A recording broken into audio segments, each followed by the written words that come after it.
নমস্কার, আপনারা দেখছেন ভারতের অ্যাকশন। আপনাদের সঙ্গে রয়েছি আমি অমিত। বন্ধুরা, বিগত কয়েকদিন ধরে আমরা সোশ্যাল মিডিয়াতে কিছু মিম দেখছি। দেখুন তো, কয়েকদিন বলতে আমি বিগত দুদিন ধরে কথা বলছি। যেমন ধরুন, এসিও সামিটে প্রধানমন্ত্রী নরেন্দ্র মোদী গিয়েছিলেন কোথায়? চীনে। চীনে এসিও সামিট হলো। আর সেই এসিও সামিটে প্রধানমন্ত্রী নরেন্দ্র মোদী চীনে গিয়েছিলেন, তার সঙ্গে ছিলেন রাশিয়ার রাষ্ট্রপতি পুতিন। এর সঙ্গে আমাদের একটা পার্শ্ববর্তী দেশ, আমাদের একটা প্রতিবেশী, আরো একটা প্রতিবেশী, সেও ছিল। সে হচ্ছে আমাদের পাকিস্তানের প্রধানমন্ত্রী শাহবাজ শরীফ। তো পাকিস্তানের প্রধানমন্ত্রী শাহবাজ শরীফকে নিয়ে বর্তমানে social media, Twitter, Facebook, Instagram, আপনারা যেখানে যাবেন, ইউটিউব, প্রত্যেকটি জায়গায়, এমনকি বা আমাদের সোশ্যাল মিডিয়া ছাড়াও যে মেইনস্ট্রিম মিডিয়া, সেখানেও কিন্তু ট্রোল চলছে। এমন এমন ট্রোল, এমন এমন মিম, যে মিমগুলো সচরাচর আমরা বা এন্টারটেনমেন্টের জন্য ব্যবহার করে থাকি। তো সেই ধরনের মিম আছে।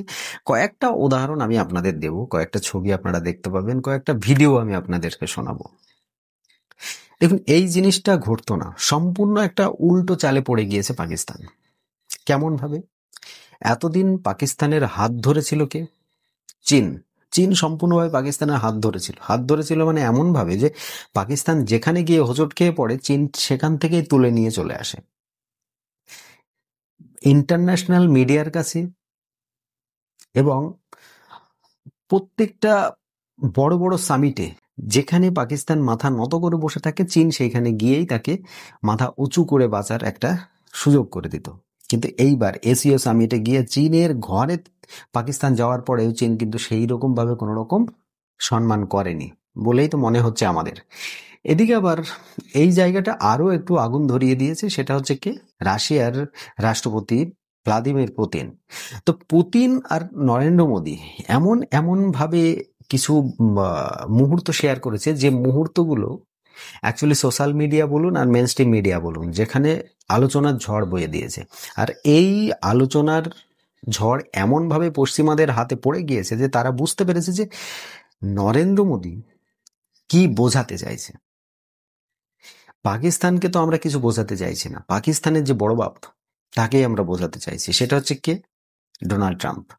ডোনাল্ড ট্রাম্প যেভাবে পাকিস্তানের হাত ধরলো, ভারতের হাত ছেড়ে দিয়ে পাকিস্তানের হাত ধরলো, তারা ভাবলো যে পাকিস্তান এবার আমাদের নাও পার করবে, মানে পাকিস্তানকে মাঝি হিসাবে নিয়ে নিল আর কি, সারথি। ডোনাল্ড ট্রাম্প হচ্ছে সেই নৌকার সাওয়ারি, আর পাকিস্তান হচ্ছে সারথি। দেখুন, এটা কি সম্ভব? ভারত চীন যেখানে নেই, সেখানে পাকিস্তান এশিয়া মহাদেশে কি করবে? কিছু ছিঁড়তে পারবে? পারবে না। দেখুন, খারাপ ভাষায় বলছি, তবুও কোনো কিচ্ছু করতে পারবে না পাকিস্তান।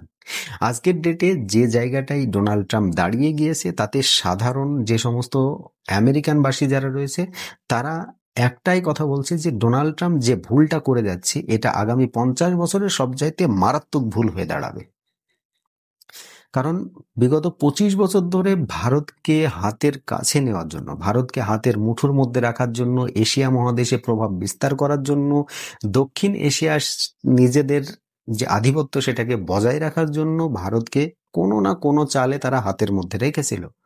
সেটা হতে পারে ভারতের জন্য তাদের মার্কেট খুলে দেওয়া, সেটা হতে পারে ভারতের সঙ্গে বিভিন্ন জায়গায় ভারতের পাশে দাঁড়ানো।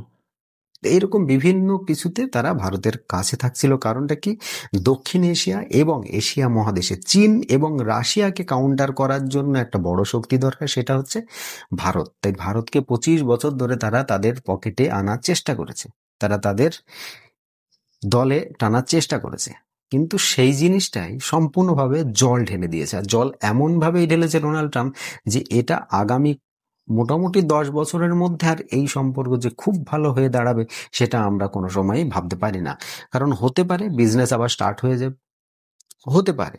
কারণ আমেরিকার যিনি ট্রেজারি সেক্রেটারি, মানে বলা যেতে পারে যে বিত্তমন্ত্রী, যিনি অর্থমন্ত্রী, তিনি রিসেন্টলি একটা কমেন্ট করেছেন। তিনি বলেছেন যে ভারত এবং আমেরিকার মধ্যে হতে পারে সম্পর্ক আবার ঠিক হয়ে যাচ্ছে, আবার বা সমস্ত কিছু ঠিক হয়ে যাবে, এরকম একটা ইঙ্গিত দিয়েছেন। দেখুন এক্স্যাক্টলি কি বলেছে সেটা আমি আপনাদেরকে স্ক্রিনশট দিয়ে দেবো, আপনারা দেখে নেবেন। কিন্তু তার কথার ভাবে সেটা বোঝা যাচ্ছে যে ভারত যখন চীন এবং রাশিয়ার পাশাপাশি চলে এসেছে, একদম খুব ঘনিষ্ঠ হয়ে যাচ্ছে, চীনের সঙ্গে আমাদের এত শত্রুতা, তবুও আমরা কিন্তু চীনের এই শত্রুতা ভুলে গিয়ে চীনের হাত ধরেছি, চীনের পাশে দাঁড়িয়েছি।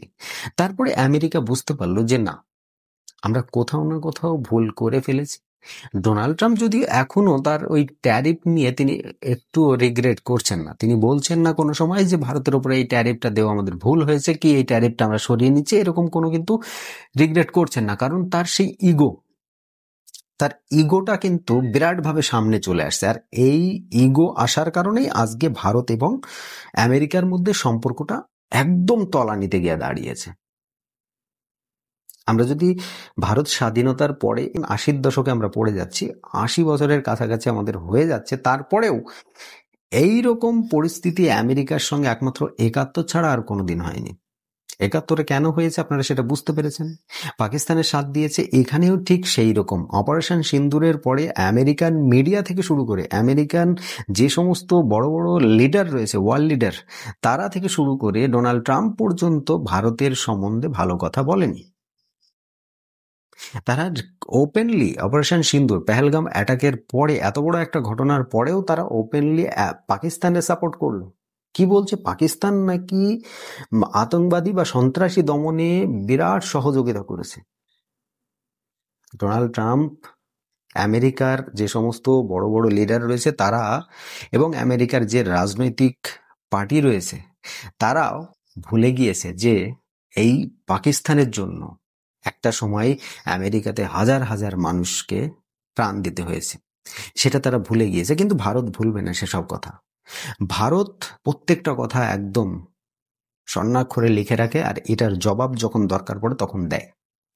আজকে ডোনাল্ড ট্রাম্প আমেরিকা যেভাবে ভারতকে সাইডলাইন করার চেষ্টা করেছে, ভারত ঠিক তার একটা রাস্তা পেয়ে গিয়েছে। এতদিন আমরা ছিলাম কি, নিউট্রাল। আমরা এতদিন ভাবছিলাম যে আমরা নিরপেক্ষ থাকব, না রাশিয়া, না আমেরিকা, না চীন, না অন্য দেশ, আমরা মিডিলে থাকবো। প্রত্যেকটা দেশের মিডিয়েটেকের হয়ে থাকবো। মানে অ্যাকচুয়ালি বলা যেতে পারে যে তুমি ভাই ঝামেলা করছো, ও ঝামেলা করছে, দুজনের মধ্যে মিডিল ম্যান হিসাবে আমরা আছি।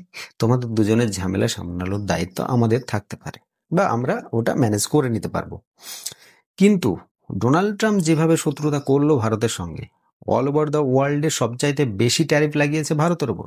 ভারত ছাড়া 50% ট্যারিফ আছে, আর শুধুমাত্র ব্রাজিলের ওপর। তো ব্রাজিল আর ভারত ছাড়া আর বাকি সব দেশের ট্যারিফ কিন্তু কম, মানে শুল্ক কিন্তু কম। এখন এইরকম পরিস্থিতিতে দেখুন, আমেরিকার ওপেন মার্কেট, যেটা নিজেদের মার্কেট, তাদের মার্কেটেও তো প্রবলেম হচ্ছে। তারা প্রত্যেকে কিন্তু এখন স্বীকার করছে। এখন বড় বড় অর্থনীতিবিদ কি বলছে, যে ডোনাল্ড ট্রাম্পের এই যে সম্পূর্ণ প্রসেসটা, ট্যারিফ নিয়ে ভারতের ওপর এত একটা চড়াও হওয়া, এটা হচ্ছে সেই হাতির গায়ে সুড়সুড়ি দেওয়া মতো। মানে ভারতকে হাতি হিসাবে উল্লেখ করেছেন, আপনাদেরকে স্ক্রিনশট দিয়ে দেবো, দেখবেন যে ভারতকে হাতি হিসাবে উল্লেখ করেছে, যে ডোনাল্ড ট্রাম্প ভারতকে এই 50% ট্যারিফ লাগিয়ে হাতির গায়ে সুড়সুড়ি দেওয়ার মতো একটা পরিকল্পনা করছেন আর কি। মানে ডোনাল্ড ট্রাম্পের এই ট্যারিফে আমাদের ভারতের কোনো রকম ইফেক্ট হবে না, সেটা উনি স্পষ্ট বুঝিয়ে দিয়েছেন। দেখুন, এটা কোথাও না কোথাও আমাদেরও মতামত। আজকে হয়তো সীমিত সময়ের জন্য আমাদের প্রবলেম হতে পারে, আমাদের অর্থনীতিতে একটু ডাউনফল আসতে পারে, আমাদের শেয়ার মার্কেট অনেকটাই ডাউনফল চলে আসতে পারে, আমাদের জিডিপি গ্রোথ রেট হয়তো কোথাও না কোথাও আগামী যে কোয়ার্টার সেখানে হয়তো ডাউন হতে পারে। কিন্তু এটা যদি লং টার্মে আমরা দেখি, আমেরিকার মার্কেটটাকেও আমাকে কভার করতে হবে। তার জন্য আমরা কি করব, অল ওভার দ্য ওয়ার্ল্ডে বিভিন্ন জায়গায় মার্কেট খুলে দেব। রিসেন্টলি যেমন ধরুন, আমরা জাপানের সঙ্গে মার্কেট খুলেছি, আমরা রাশিয়ার সঙ্গে মার্কেট করেছি, আমরা রিসেন্টলি চীনের সঙ্গেও কিন্তু ব্যবসা শুরু করে দিয়েছি। ইউরোপীয় ইউনিয়নের বিভিন্ন দেশের সঙ্গে আমরা নতুন করে চুক্তি করছি।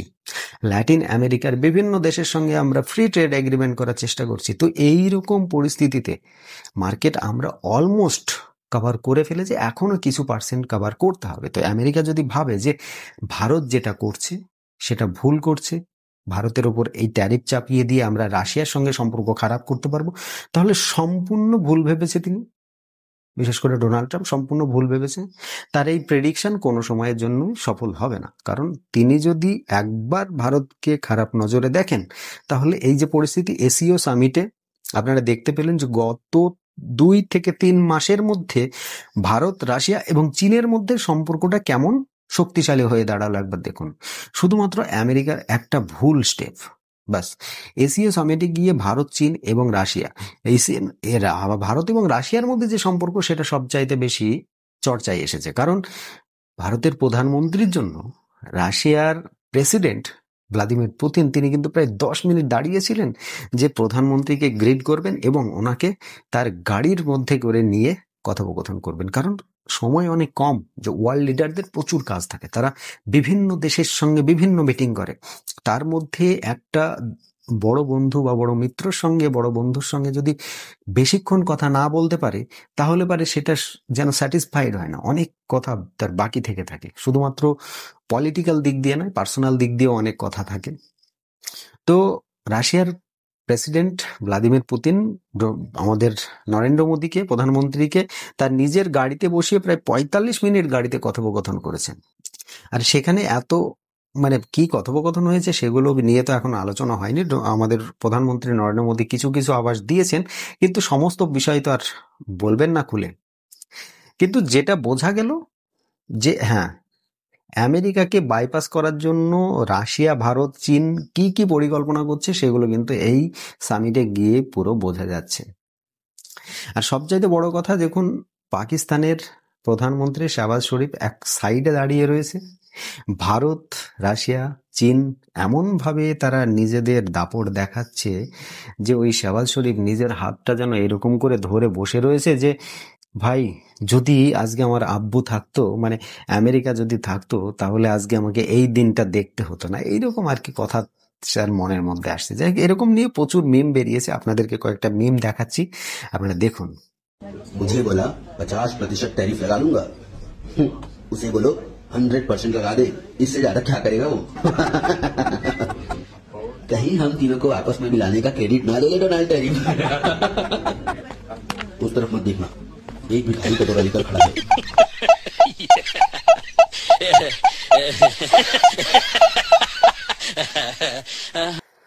তো বন্ধুরা, দেখলেন তো আপনারা, তো এইরকম পরিস্থিতিতে সোশ্যাল মিডিয়া ছেয়ে গিয়েছে।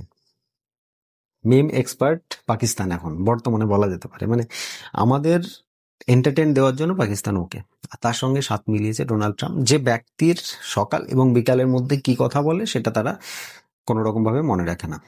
তা আজকের ডেটে আপনাদের কাছে একটাই কোশ্চেন করে দেব যে জিও পলিটিক্সে আমরা এতদিন শুনেছিলাম যে কেউ কারোর পরম মিত্র হয় না, কেউ কারোর পরম শত্রুও হয় না। আজকে কি এটা সম্পূর্ণভাবে অ্যাপ্লাই হয়েছে আমাদের ভারতের পক্ষে?